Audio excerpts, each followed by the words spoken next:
Ayan na yung mapapangasawa mo, sir. Usap po kayo. Pasok. Hello po. Sorry po, Sir DJ. Sir DJ. Yes po, madam. Sir DJ. Yes po, madam Anita. No. Sorry po, hindi ko Hindi hindi ko type yung kausap. Bakit? Okay ako. Hindi. Sorry po, Sir DJ. Kausap lang naman, hindi mo Okay. type. Sir Okay DJ, ako. sorry po. Di ba sabi mo nga sabi mo nga, nawala tuloy si sir. Ayan tuloy, nagtampo tuloy. Hindi mo ba alam na 8 hektarya yung nun, yung fish pan niya dito sa may Bulacan banda? Hagunoy, Bulacan? Natatangay na nga lang ng baha eh. Yung bangusan niya, tsaka tilapyahan. Alam mo kasi maswerte sana yung anak mo eh. Di ba dati si Danny Tolibas, nagbibigay sa anak mo ng 300 a week ng allowance. Baka ito kay sir, baka hindi lang 300 ibibigay niyan. Baka 100,000 isang linggo. Oo. Si Danny Tolibas, ikaw na nga nagsabi, hindi naman gwapo si Danny Tolibas, di ba? Nagsama kayo ng ilang buwan.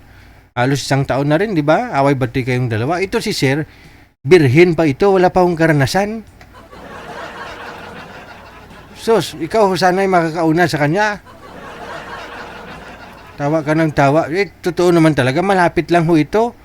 Hagunoy, Bulacan lang si sir, ikaw dyan sa Cavite, di ba? Yung wala pang karanasan. Yung girlfriend, asawa, wala siya noon. Yung kasama niya ngayon, yung nanay niya lang sa bahay nila. Laki ng bahay niya, nakita mo? 3 pa sasakyan.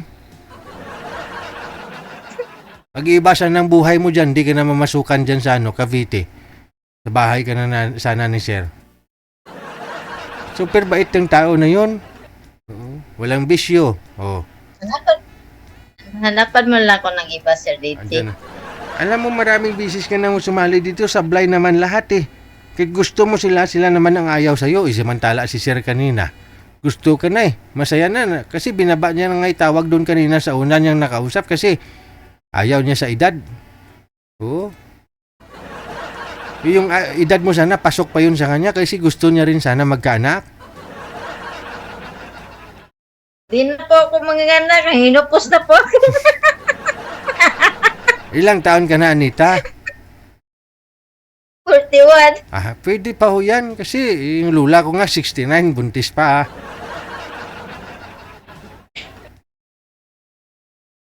Oh.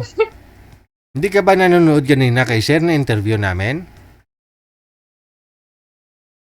Ano po, kanina busy po ako, Sir DJ.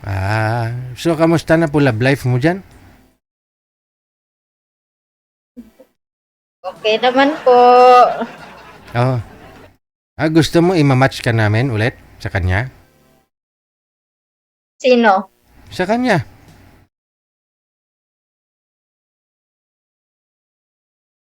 Sa kanya ulit.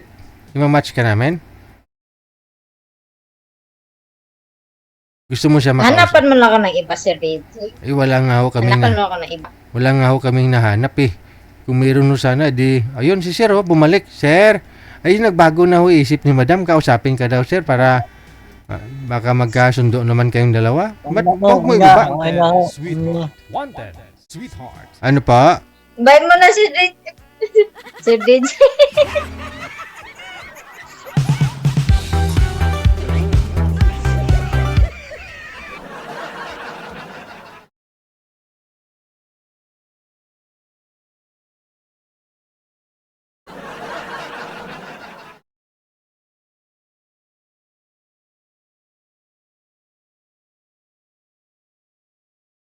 Ay, patay pala yung mic ko. Sorry.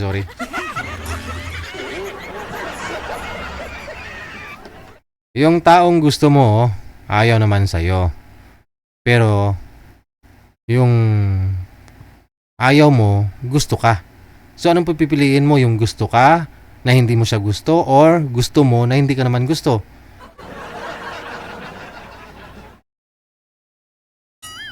Sa babae. Pero kung sa lalaki siguro, kahit hindi ako gusto ng babae, dahil gusto ko siya, ligawan ko, no? Liligawan ko, susuyuin ko kasi darating ang punto na darating ang time na ma-appreciate niya, makikita niya na desidido po sa ako sa kanya. So siguro may pag-asa, no? Kung ayaw sa akin ng babae, ipursige ko lang, ipursu ko yung panliligaw ko sa kanya hanggang mapasagot ko siya. Kasi lalaki ako eh. Yun naman talaga eh. Pero pag yung babae,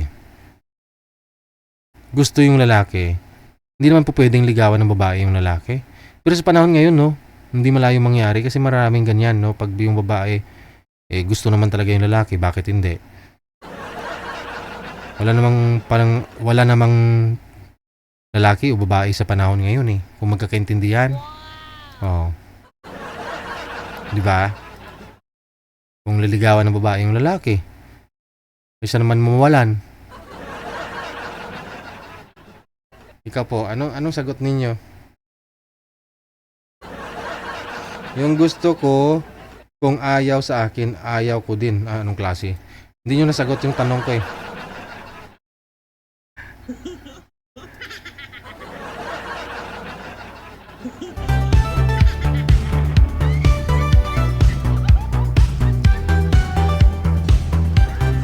Wag na ho natin